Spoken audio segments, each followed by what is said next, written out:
Hey guys, we got the LR308 Oracle project back out here for part 2. This time with a few value-minded upgrades. I'm going to go over those, give you guys an idea of everything I did to it thus far. And we'll take a few extra shots here. Again, the same 110 yards, 3-shot groups with some Hornady match, 168 grain Federal Gold Medal match, some Remington Core Lock, 150 grain, and then just some ZQI I had laying around. To give you guys an idea of what we did, I just went with MOE setup, Magpul, one of their CTR stocks. Gives you a good lockup, real firm feeling stock. A MOE plus grip, the rubberized grip, probably my favorite grip, honestly. I've tried so many others, but I always come back to this one. Just a standard MOE handguard. Put a YHM QD brake on there so we can suppress it. And probably the biggest upgrade we did was went with a Velocity 3-pound drop-in trigger, and it is awesome. It breaks so clean. Reset is very, very short. It definitely surprises you whenever you shoot it. But we'll load up our mag. We'll shoot some shots. I'll give you guys a close-up of the rifle again, and we'll go down and see what we do. One of the things that kind of was concerned about with the project is I don't want to go full on and start upgrading barrel and all that stuff, because that kind of really defeats the purpose of this rifle itself.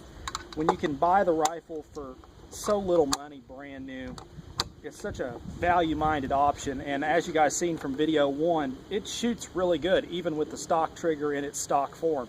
I'm pretty positive if I went ahead and went with a free float handguard, it might do a little bit better, but just the overall feel, even if accuracy isn't improved with what we've done here today, just the overall feel and usability of the rifle is just hand down better than what it was. But we'll take a few shots and see what it does here.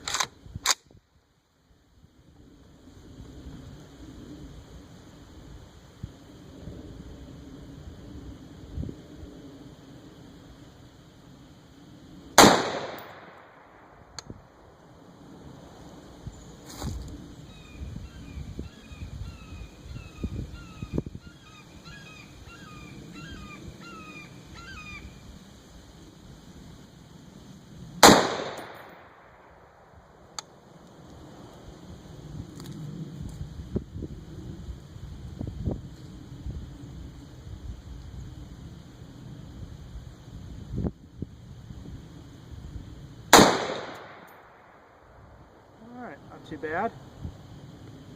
Alright, let's try 3 shots of the gold medal match. This stuff shoots great out of about every rifle I've ever had. For a stock load, it's hard to beat. And the price is pretty reasonable, as I've mentioned in the past. We'll try 3 of these also. One thing you got to note whenever you're shooting different loads, it's good to see what's going to function in your gun and what's not, especially in a semi-auto.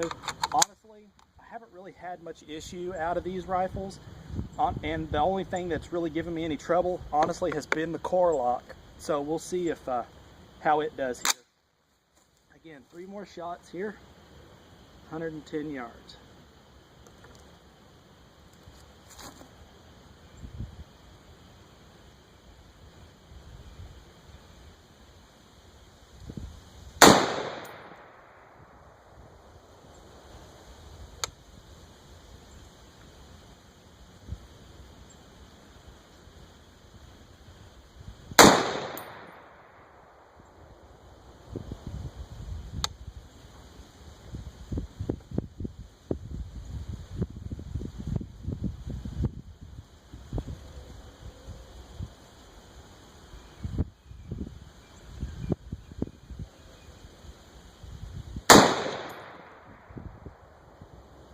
Not too bad at all.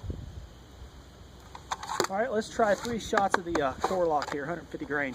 I know, believe it or not, this stuff does not shoot bad.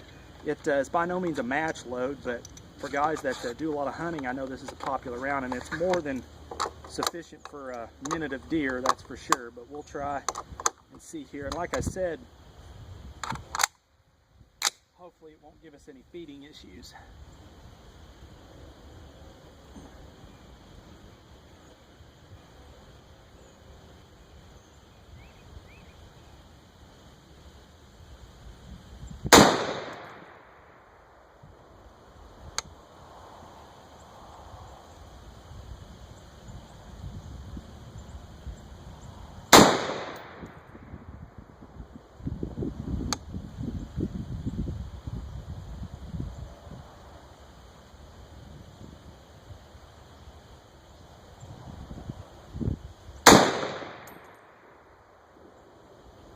Alright, about what I expected. Alright, just for the sake of trying it out, we'll try 3 of these. This stuff they claim as MOA, but I beg to differ. The brass is good, it's good blasting ammo, but that's about as far as I've seen in my testing with this. But we'll give it a shot here.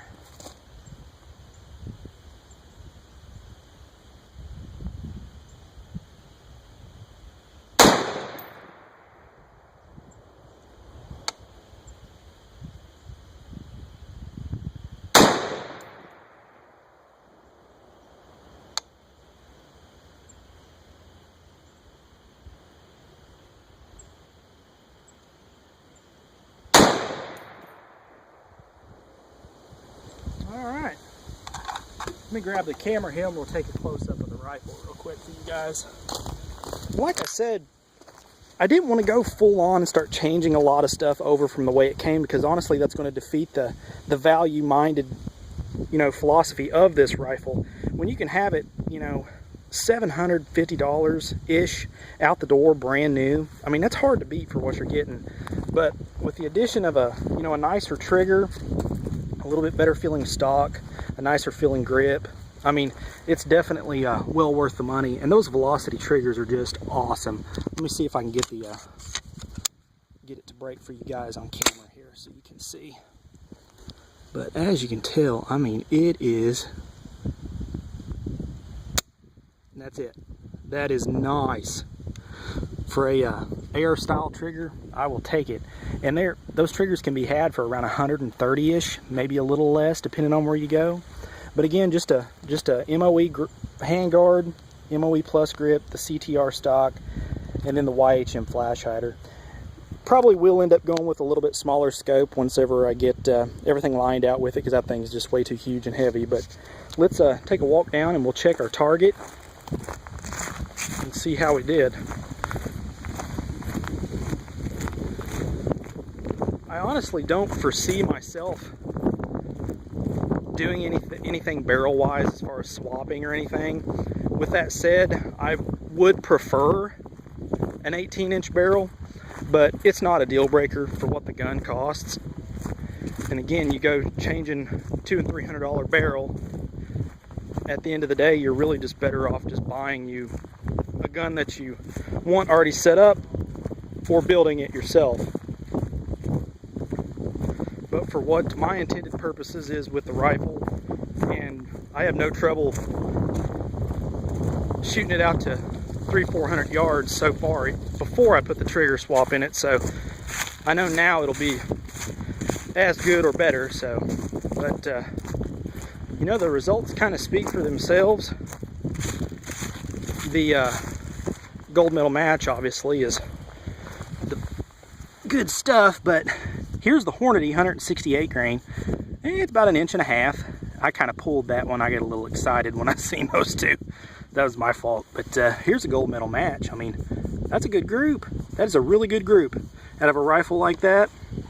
And there's that Remington core lock. I mean, most definitely, you know, good hunting round. And there's 2 of that ZQI, and then there's the 3rd one. And that one was not all me. But that's how inconsistent that ammo is. But, you know, as you can see, you can have a really nice rig, AR-10 style 308, for not a whole lot of money. One thing to, you know, to really consider is what's your overall goal with the rifle, and what's going to be the actual use of the rifle. For me, it would be DMR style, you know, something like that, where you don't need full-on sub-minute accuracy out of, just something you can engage targets out to 500 yards with the added ability of a 20-round mag in 308. But, you know, just some of the things you got to ask yourself. But stay tuned, because I am going to do a part 3 of this for this rifle. I'm going to get some suppressed shooting, let you guys see that and see how it does. But if you got any questions about this or any of the other projects, you guys know what to do. And as always, shoot straight, fellas. Later.